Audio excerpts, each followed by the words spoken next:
Welcome to Not Milk Never Milk. Subscribe if you're lactose intolerant. You start by confirming prerequisites. iOS updated and enough storage, because software conflicts and low space often break keyboards. Once done, verify the keyboard list in Settings General Keyboard and enable the exact layout you need. Then force quit the affected app. Make sure to soft reset the iPhone. This clears transient cache and can restore keyboard responsiveness. These first actions remove common software causes and set a clean state before deeper troubleshooting.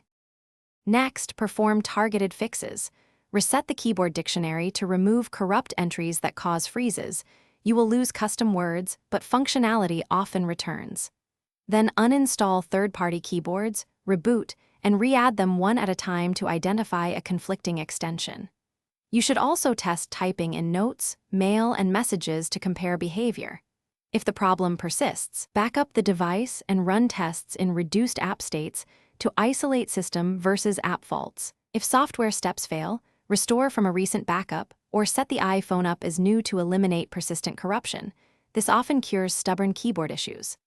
As a final software option, perform a DFU restore using a Mac or PC and the latest iTunes or Finder.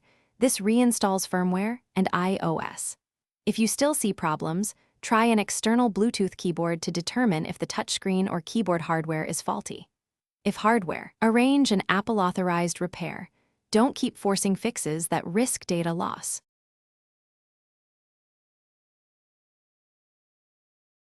Thanks for watching. If this was helpful, leave a like and consider subscribing. See you next time.